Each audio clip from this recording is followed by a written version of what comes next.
জয় জয়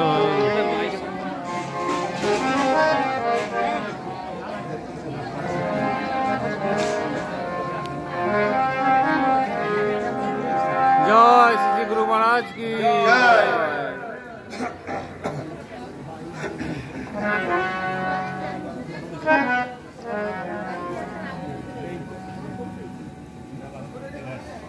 जय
Hey!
कृष्ण कृष्ण हरे हरे हरे राम राम राम हरे हरे हरे कृष्ण कृष्ण कृष्ण हरे हरे हरे राम राम राम हरे हरे।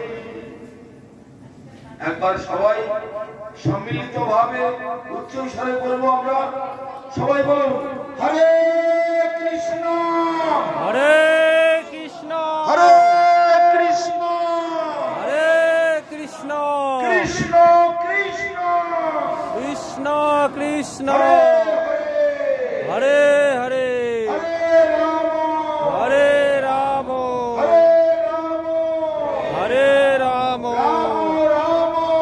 রাম রাম হরে হরে হরে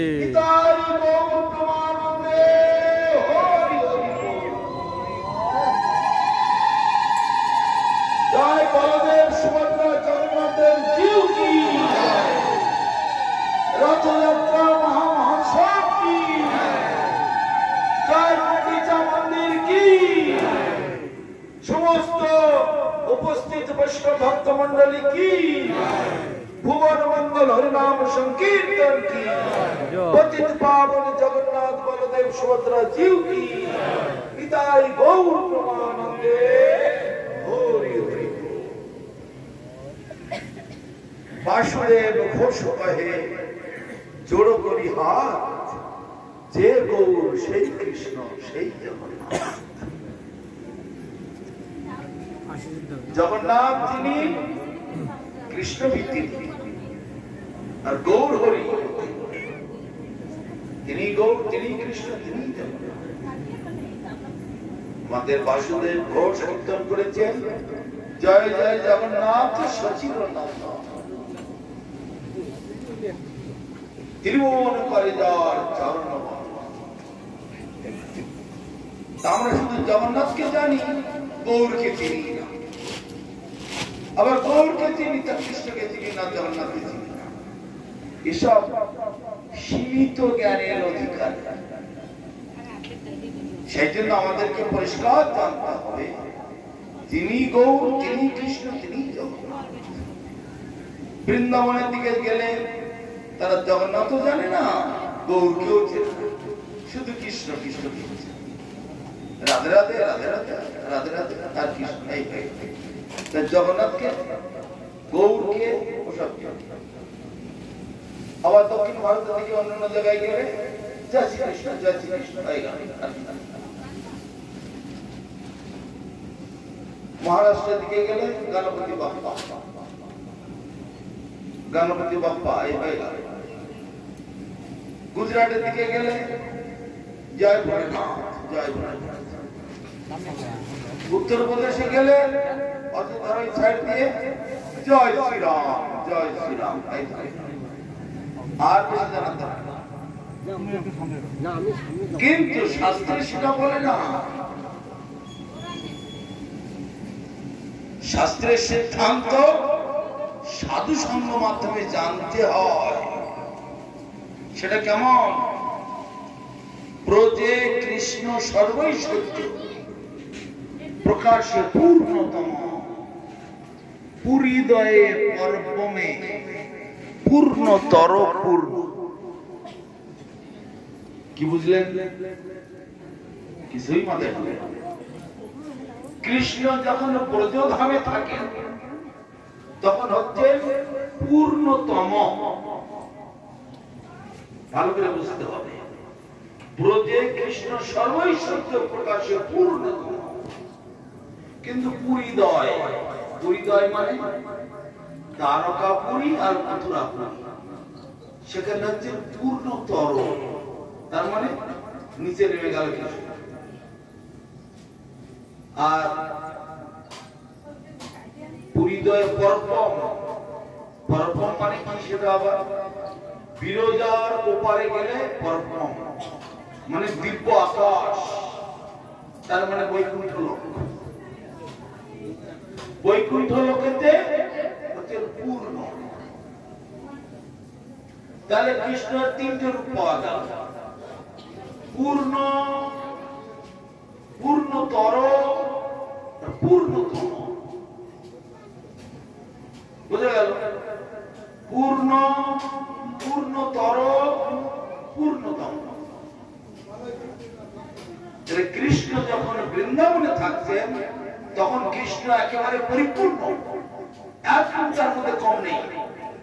যেই বৃন্দাবন থেকে বেরিয়ে গেলেন, দ্বারকা, মথুরা, কুরুক্ষেত্র এদিকে যখন নেমে আসলেন, তখন কৃষ্ণের ভাব, কৃষ্ণের ওজন অনেক কমে গেল, হালকা হয়ে গেল।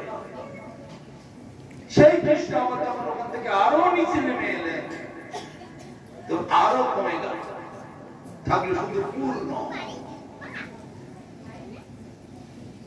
পূর্ণ, পূর্ণতর আর পূর্ণতম। একবারে বৃন্দাবনে যাওয়ার সময় বিহারী ছেলে, রাম ভক্ত, হনুমান ভক্ত, তাদের সঙ্গে তর্ক বেঁধে গেল।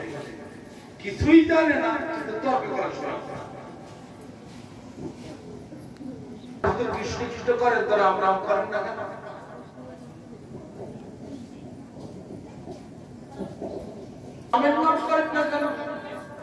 আমি তখন বলছি 3 বার রাম নাম করলে যা হবে, একবার কৃষ্ণ নামে তাই হবে। তাহলে কোন দিকে যাবে? 3 দিন ধরে রাম নাম রাম নাম করবে, একদিন কৃষ্ণ নাম করলেই তোমার হয়ে যাবে।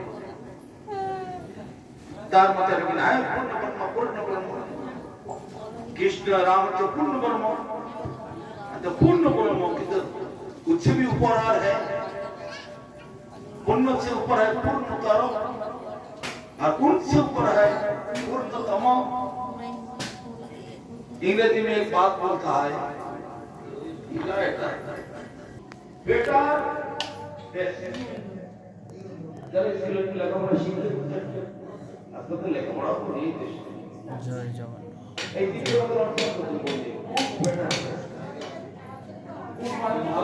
উড়িষ্যা অমরকোট সিলেটি গ্রাম জগন্নাথ রথযাত্রা মহামহোৎসব।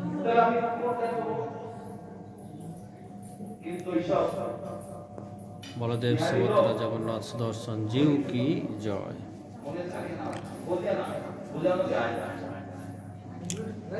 উড়িষ্যায় অমরকোট সিলেটি। কিন্তু এইভাবে সিদ্ধান্ত বোঝা যায় না, বুঝতে গেলে একান্ত আশ্রয় করুন গোবিন্দের চরণে, গোবিন্দের ভক্তগণে নিত্য কর সঙ্গ, তবে তো বুঝিবে তুমি সিদ্ধান্ত শুদ্ধতর।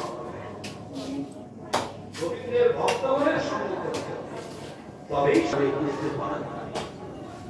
তাহলে এই যে কৃষ্ণ আর রাম কতটা তফাৎ? রামের মধ্যে 60, রামচন্দ্র 60 কলা, 60 কলা মানে 60টা গুণ, আর কৃষ্ণকে আমরা 64 কলা, মানে ওদের আর কোনো পদ পাওয়া যাচ্ছে না, কিন্তু শাস্ত্রই জানে না, আর উল্টে বলছে আপনার শাস্ত্র নেই পড়তে হোক, সিদ্ধান্ত নেই জানতে হোক। সে নিজে কিছু জানে না, উল্টে আরো বলছে আপনার শাস্ত্র নেই পড়তে হোক, গ্রন্থ নেই পড়তে হোক, কিতাব নেই পড়তে হোক, গেছে আপনাকে কথা, এরকম উল্টো কথা বলে।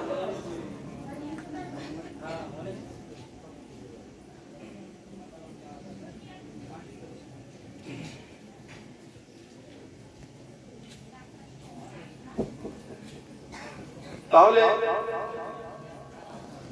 কৃষ্ণ যখন রাম হচ্ছেন, মানে অবতার, অবতারের ভূমিকাটা কেমন, কোথায়?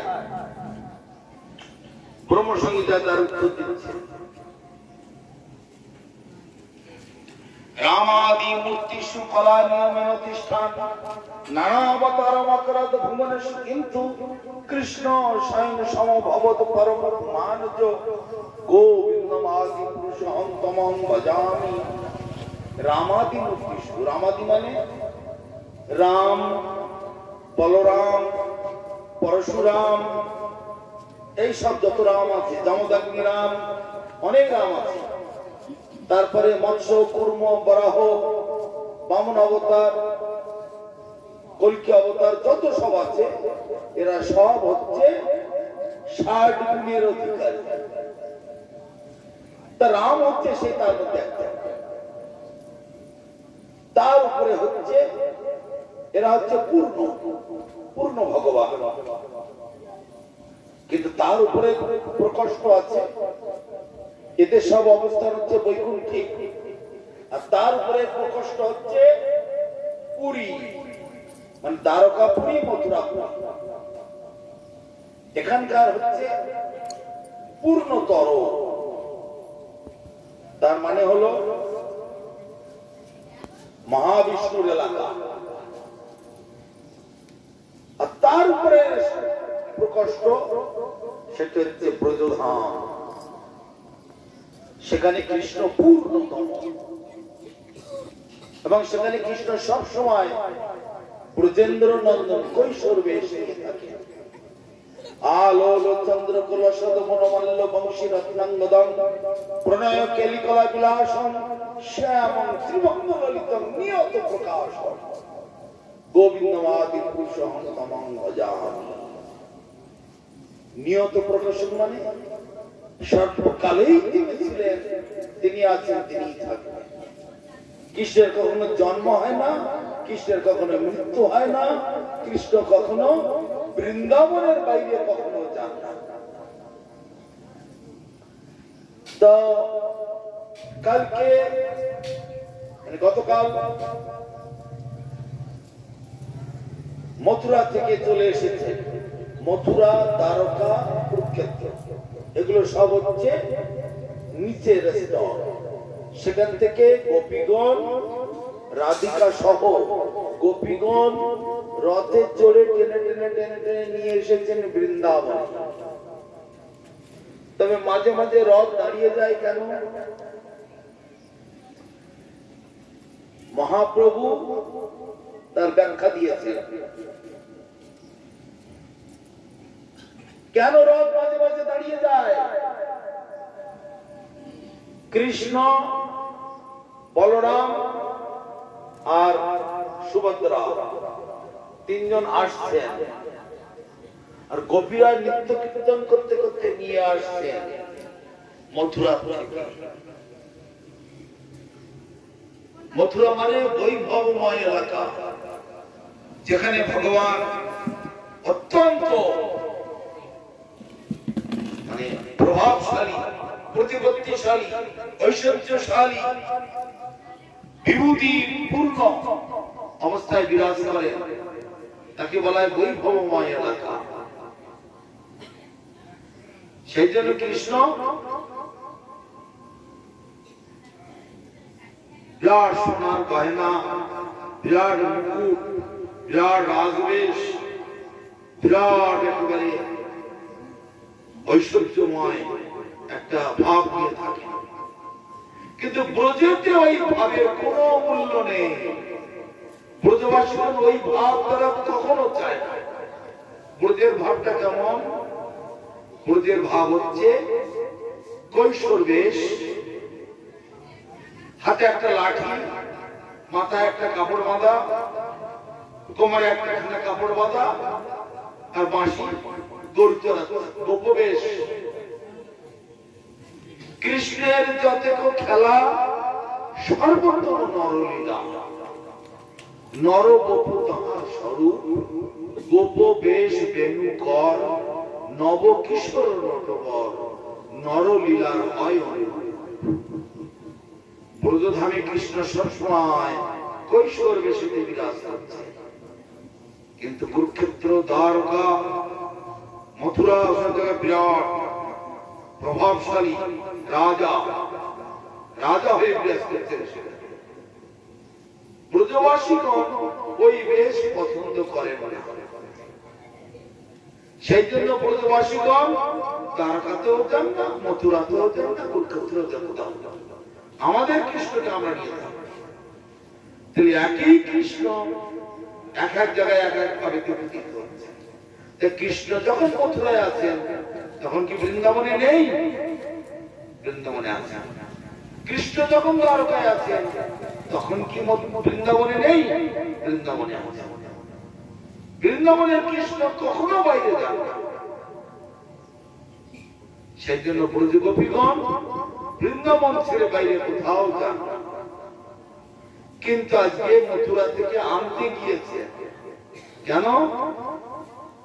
ভগবান নিজেই তাদের ভিতরে অনুপ্রেরণা দিচ্ছেন, আমি তোমাদের কাছে যাব, তোমরা আমাকে নিতে এসো। তাই ব্রজ গোপীগণ মথুরা থেকে কৃষ্ণকে নিয়ে আসছে। আর এমন ভাবে নৃত্য করছে, নৃত্য করতে করতে আত্মহারা হয়ে যাচ্ছে। আর কৃষ্ণ চারিদিকে দেখছেন কে কোথায় আছে। যখন আর রাধারানীকে দেখতে না পাচ্ছেন, কৃষ্ণ তখন দাঁড়িয়ে যাচ্ছে। কেন? কৃষ্ণ রাধারানী নৃত্য করতে করতে কোথায় আত্মহারা হয়ে যাচ্ছে, আর আমি এইভাবে চলে যাব। আর এখানে নাচতে নাচতে আর কোথাও আমাকে খুঁজে না পেয়ে হয়তো মাথা ঘুরতে ঘুরতে তার জীবনটা শেষ করে দেবে। অতএব আমি দাঁড়াই, রাধারানী আবার সামনে আসুক, ওরাই তো আমাকে টেনে টেনে নিয়ে যাচ্ছে রথ ধরে। অতএব আসুক, তারপরে আমি তাহলে রথ জগন্নাথের ইচ্ছায় যায়, জগন্নাথের ইচ্ছায় দাঁড়িয়ে থাকে। আমরা খুব টেনে টেনে নিয়ে যাচ্ছি, এই বুদ্ধি কখনো ঠিক নয়। আমাদের কারো ক্ষমতা নেই রথ টেনে নিয়ে যাওয়া। ভগবানের রথ ভগবানের ইচ্ছাতেই চলে। পুরীতে এরকম ঘটনা বহুবার হয়ে গেছে। একবার আমাদের গুরু পরম্পরার লাইনে আছেন ভক্তি সিদ্ধান্ত সরস্বতী গোস্বামী প্রভুপাদ, আমাদের দাদা গুরুর গুরু। তিনি সবে আবির্ভূত হয়েছে, 6 মাস হয়েছে। রথযাত্রা এসে জগন্নাথের রথ এসে ওই নারায়ণ ছাতা বলে একটি জায়গা আছে, ওই মেন রোডের উপরে যেখান থেকে রথ যায়, নারায়ণ ছাতা, ওইখানে প্রভুপাদের জন্মস্থান। রথ এসে ওইখানে দাঁড়িয়ে আর যায় না। সাধারণ লোককে সরিয়ে দিয়ে কালবান দিয়ে টানানো হলো। শত শত কালবানেরা টানছে, রথ নড়ে না, চলে না। ঘোড়া আনা হলো, অনেকগুলো ঘোড়া দিয়ে টানানো হচ্ছে, রথ নড়ে না, চলে না। ঘোড়া তাড়িয়ে দেওয়া হলো, ঘোড়া সরিয়ে দিয়ে হাতি আনা হলো, আর হাতি দিয়ে টানা হচ্ছে, রথ নড়ে না, চলে না। সব অবাক হয়ে গেল, পান্ডারা কান্নাকাটি করতে লেগে গেল। 7 দিন রথ টানা দাঁড়িয়েছে, 7 দিন। তারপরে জগন্নাথ মন্দিরের ইনচার্জ ছিলেন ভক্তি বিনোদ ঠাকুর। আমাদের গুরুবর্গের লাইনে রয়েছে সচ্চিদানন্দ ভক্তি বিনোদ ঠাকুর। আপনারা ওখানে দেখবেন পরম্পরা লাইনে ছবিতে রয়েছে। সব দেই, কেউ দেখে না, নামও পড়ে না, নাম জিজ্ঞেস করলেও বলতে পারে না, কি করে না। গুরুবর্গের নামগুলো তো অন্তত রাখতে হয় মনে, কিন্তু কেউ রাখে না। তো ভক্তি বিনোদ ঠাকুর তিনি জগন্নাথের ওখানে বিমলা দেবীর মন্দির আছে, জগন্নাথ মন্দিরের পিছনে বিমলা দেবী। বিমলা দেবী আবার কে? উমা, রমা, সত্তা, সতী, চন্দ্রা, রুক্মিণী, রাধা অবতার সব আম নায়বানী। এরা সব হচ্ছে রাধারানীর অঙ্গ থেকে উৎপত্তি। দিব্য ধামেতে, বৃন্দাবন ধামেতে স্পেশাল শক্তি সব। তাই সে বিমলা দেবী মন্দির আছে। তো ভক্তিবিনোদ ঠাকুর জগন্নাথ হচ্ছেন প্রভু, জগতের নাথ, নিত্যকালের প্রভু, তার কাছে তো কিছু চাইতে পারি না। তাই বিমলা দেবী, তোমার কাছে আমার প্রার্থনা, অনেক সন্তান আগে দিয়েছে, কিন্তু সেই সব সন্তান কতগুলো পশু পক্ষীর মতো, কোন কাজের সন্তান হলো না। দুটো করে হাত পা কাটলেই ছেলে হলো না, দুটো করে হাত পা বানানোরও আছে। দইলা, শিল্পাঞ্জি, এদেরও দুটো করে হাত পা আছে, দুটো করে হাত পালেই ছেলে হয়ে গেল। হে বিমলা দেবী, অনেক সন্তান, তুমি 7টা সন্তান দিয়েছি, কোন কাজের সন্তান। এইবারের সন্তান যদি তুমি দাও তবে একটা বৈষ্ণব সন্তান, যাতে করে জগতের কল্যাণ হবে, জগতের উদ্ধার হবে, জগতের মঙ্গল হবে, এইভাবে প্রার্থনা করেছি। জগন্নাথের কাছে প্রার্থনা করলেন না কেন? নিত্য দাস যারা তার নিত্য প্রভুর কাছে কখনো কিছু চাইতে পারে না। অর্জুন একমাত্র পুত্র অভিমন্যু মারা গেল, একবারও কৃষ্ণকে বলল না। রন্ধন চলছে ভক্তগণের জন্য। তার মানে প্রভু নিমিত্ত করেন তাকে আমি চাকর করতে খুন্তিটা ধরুন না, খুন্তিটা লাগে। তিনি অন্তর্যামী, তিনি সব কিছু জানেন। তিনি যদি আমার অন্তরের কথা বুঝতে থাকে, হরে কৃষ্ণ। ভক্তদের জগন্নাথের ভোগ রন্ধন, একবার বাবা বলে ডাকিও দিতে পারেন। জগন্নাথের ভোগ রন্ধন চলছে। কিন্তু এসব তো মিথ্যার জগৎ, মায়ার জগৎ, দুঃখ কষ্টের জগৎ, চিন্তার জগৎ। এখানে তো কোনো জায়গা নয়। তাই ভগবান অর্জুনকে তার প্রিয় বন্ধু সম্পর্কগুলো ছিন্ন করে দিয়ে নিত্য দামি তদরূপ ভক্তিবিনোদ ঠাকুর তার নিত্য প্রভু হচ্ছেন জগন্নাথ, তার কাছে কিছু চাইতে পারে না। তাই বিমলা দেবীর কাছে চাইছে, যদি আমার এবারে সন্তান যদি দাও, একটি বৈষ্ণব সন্তান দাও। তা ভিন্ন ওই সাধারণ সন্তান আমার কোনো দরকার নেই। সাধারণ সন্তান আর এই গরু ছাগল কুকুর বিড়াল সমান। জগতের উৎপাতের কারণ, মঙ্গলের কারণ কিছু নয়। মঙ্গলের কারণ একমাত্র বৈষ্ণব। এই কথা বলাতে তার পরবর্তীকালে বিমলা দেবীকে প্রার্থনা করে আসলেন।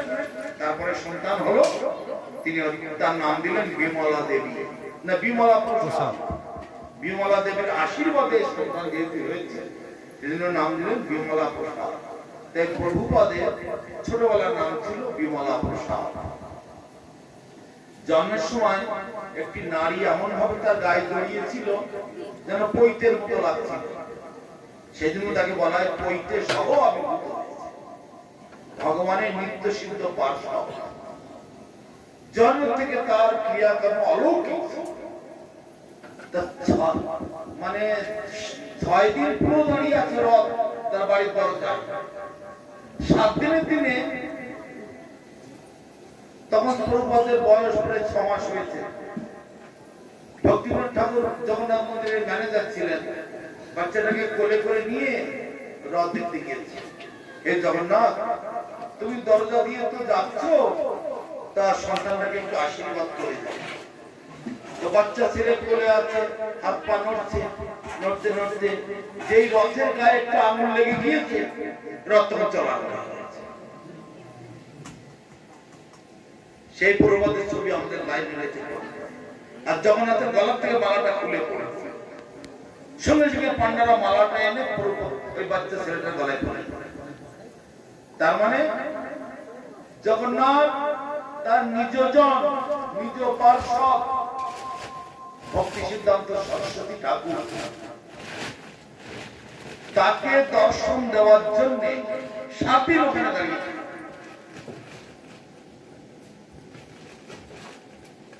তাহলে জগন্নাথ তার নিজজনকে দর্শন দেওয়ার জন্য 7 দিন দাঁড়িয়ে থাকলেন। তারপরে যখন দর্শন দিলেন, গলার মালাটা খুলে পড়লো, মালাটা গলায় পরিয়ে দিলেন, রথ তখন আপনাকে তখন আর ট্রান্সফার হচ্ছে। এইরকম একটা দুটো নয়, বহু ঘটনা।